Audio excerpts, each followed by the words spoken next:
আসসালামু আলাইকুম। Hello everyone, সবাই কেমন আছেন? আশা করি সবাই ভালো আছেন। আর আল্লাহর অশেষ রহমতে আমি আছি মোটামুটি, কিন্তু আমার পরিবার ভালো নাই। পরিবার বলতে আর আমার শ্বশুর অসুস্থ, স্ট্রোক করছে এরকম, যাতে মানে পুরাপুরি উনি বুঝতে পারি নাই। প্রেশার বাড়া ছিল। তারপর এই দুপুরবেলা হঠাৎ করে আমার শ্বশুর এরকম এরকম একটা জিনিস মানে মানে কোনো কিছু হইলেও মনে করেন একটা হাত যদি উনি অবশ্য হয়ে যায়, তা উনি কারোর কাছে প্রকাশ করে না, কোনো কিছু কারোর কাছে প্রকাশ করতে চায় না। তো এখন এটা এরকম স্ট্রোক করছে যাতে উনি বুঝতে পারে নাই। এখন হসপিটালে কুমিল্লা নিয়ে গেছিলো, ওখান থেকে তারপর ভালো ট্রিটমেন্টের জন্য আবার ঢাকা নিয়ে আসছে। আনার পরে এখন অন্য একটা নিউরো সায়েন্স হসপিটালে নিয়ে গেছিলো, ওখানে কোনো সিটি স্ক্যান করাইছে, তারপরে ওখানে কোনো সিট পাচ্ছিল না। এর জন্য কি করছে, সরদ্দিতে রেফার করছে। এখানে মানে এই আনার পরে ডাক্তারে বলতেছে ওনাকে মানে বাসায় দেওয়া যায়, কিন্তু সমস্যা হয়েছে যে খানাটা যে আটকে যায়, আর 72 ঘন্টার ভিতরে নাকি একটা রিস্ক থাকে। এর জন্য আমার ডাক্তারও বলছে এবং আমার বাসুরও বলছে যে আমরাও ডাক্তারের অবজারভেশনে রাখতে চাই 72 ঘন্টার মধ্যে একটা ভয় থাকে, মানে 3 দিন। তো এর জন্য হসপিটালে নিয়ে আসছে।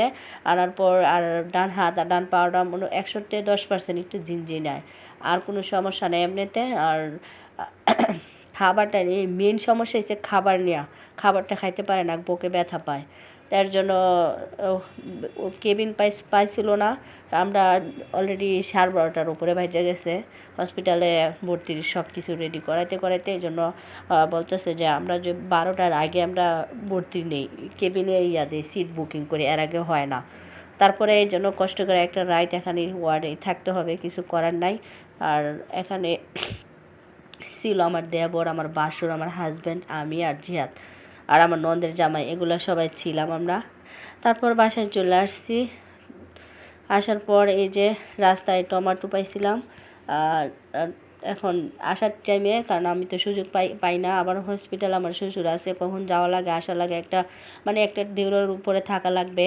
আর আমার বাসা থেকে কাছে, ওরা খাবার আমার বাসুরের যে বড় জায়ের বাসা থেকে আনে। আর আমার এখানে তো গ্যাস টেস ঠিক মতো থাকে না। এই জন্য আমি যতটুকু সম্ভব আমি করব, দুই বাসা থেকে আমরা খাবার আনা নেওয়া করব। এর জন্য আমি কি করলাম, টমেটোর দিনও মানে মৌসুম চলে গেলে অনেক দাম হয়, আমি 1 বছরের জন্য টমেটো সংরক্ষণ করে রাখি। আর এই টমেটোগুলো আমি 15 টাকায় কেজি নিয়ে আসছিলাম। 10 কেজি নিয়ে আসছি। আল্লাহ রহমতে পুরো বছরই ঘুরবে। মানে টক রান্না করলে লাগে, তারপর কোনো বুনা টুনা করলে লাগে।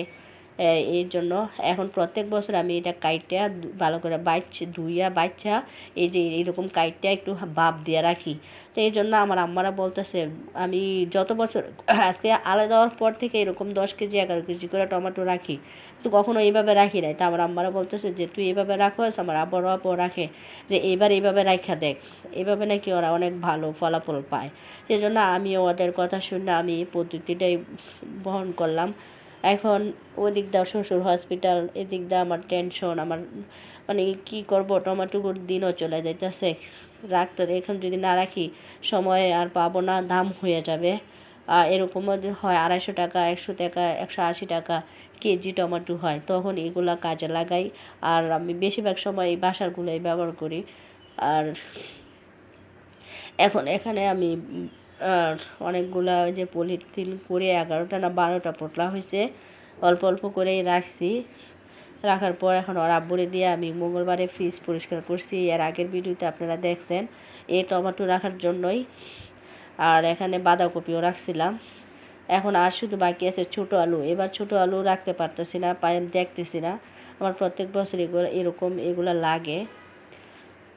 তো ওর আব্বু বলতেছে যে কখন কি আমার শ্বশুরের অবস্থা মোটামুটি তেমন একটা ভালো না।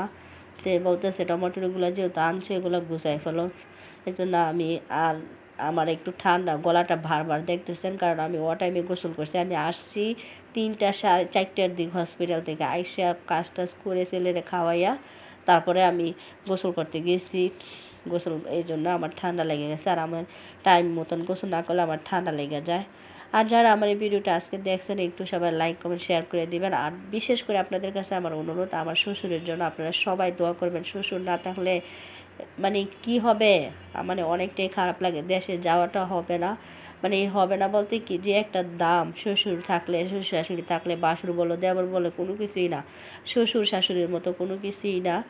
আর কাছে থাকতে পারি না আমরা, যার যার কাজের ক্ষেত্রে আমরা দূরে থাকি, কিন্তু মায়া তো থাকে ঠিকই। আমার শ্বশুর অনেক সরল সোজা মানুষ, সবাই আমার শ্বশুরের জন্য দোয়া করবেন, আর যাতে আল্লাহ তাড়াতাড়ি সুস্থ করে বাড়ি ফেরাই দেয়। আর এই যে এখানে রাখতেছি। আর যারা এখনও আমার চ্যানেলটা মানে লাইক করেন নাই, সাবস্ক্রাইব করেননি, প্লিজ সাবস্ক্রাইব করে দেবেন। নেক্সট কোনো ভিডিও নিয়ে আপনাদের সামনে চলে আসবো। আল্লাহ হাফেজ।